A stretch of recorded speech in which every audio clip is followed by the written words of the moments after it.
Транзитный проезд боюнча дагы белгилеп кетип атат. Ушул мыйзамга кече күнү биздин президентибиз кабыл алган указ, баягы абхазский, армянский номерлер боюнча, машиналар боюнча бул жака кереги жокпу, бир карап көрбөйсүздөрбү? Анткени мындай да, билесиздер да, аларды бул жака киргизгенге өзү негизи жолдомо жок эле. Биз запрет койгонбуз, праворульныйларды.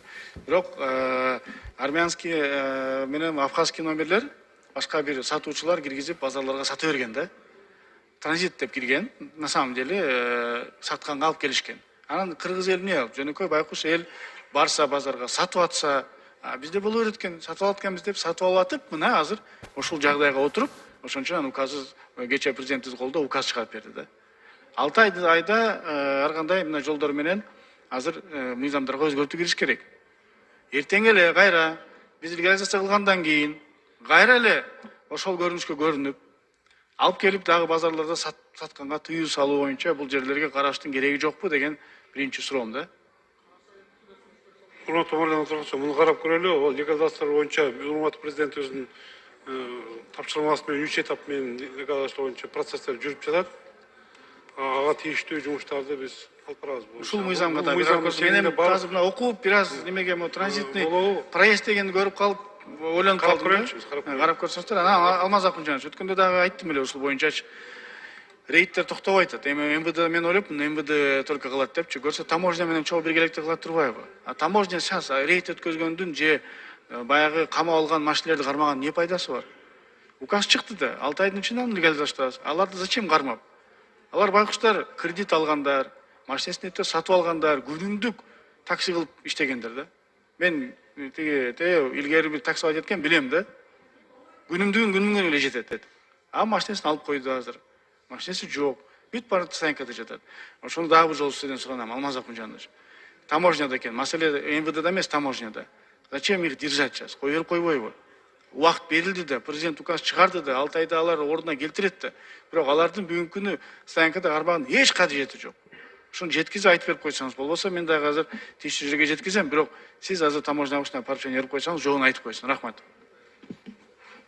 Биз Марлен Абдурахманович экөөбүздүн оң рулдуу машиналар боюнча заключение бербейсиңерби өкмөт? Же президенттин указына каршысыңарбы? Ошону айтып койсоңор, каршысыңарбы, каршы эмессиңерби? Экинчиси, урматтуу ички иштер министрлиги, силер деле президенттин указына каршы эмессиңер да, главкомдун, Указ оң рулдуу машиналар боюнча немедленно күчүнө кирет болчу. Анан оң рулдуу машиналар чыгарып оформлять этип баштабайсыңар. Анны кармалып жатат, көп жерде жатпайбы стоянкаларда. Четтен бара жатат. Мыйзамда жазылып турат указда. Указга кол коюлган күндөн баштап кирет деп. Силер аны кармаган укугуңар жок, аны оформлять этип эле жана 3 категорияга бөлбөдүңүздөрбү? Эгер запчас болсо анда алып каласыңар да, берки экөөнү уже немедленно алып туруп эле берип өткөрүп бериш керек. Урматтуу кыргызстандыктар, оң рулдуу барлар.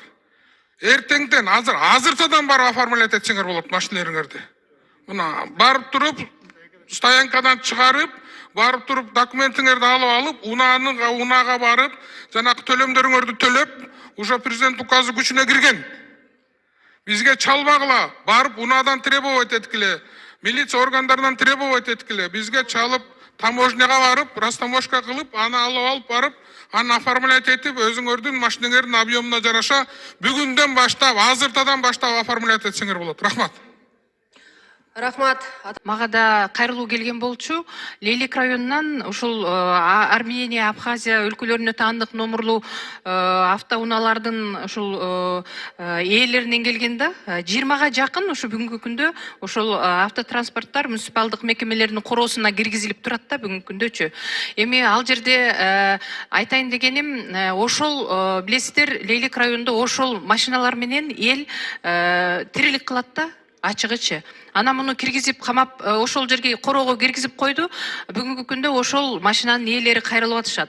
Эми ушул легалдаштыруу боюнча 2-3 ай жок дегенде мындай мөөнөт берип, ошол машинаны чыгарып эле ошол аралыкта ушул легалдаштырууга убакыт берсеңиздер да. Анткени жөн турганда бул кыйналган элге анчалык дагы үстүнө түйшүк болот экен. Ошондуктан мына менин колумда 20га жакын ошол машинанын ээлеринен элдеринен кайрылуу келген да, сиздерге дагы сунуштап коеюн, ушул жагын карап көрсөңүздөр. Бүгүнкү күндө Лейлик районунан башталган эмеспи? Ошол турушат да машиналар. Сиздерге атайын ошол сунуш элден кайрылуу. Рахмат.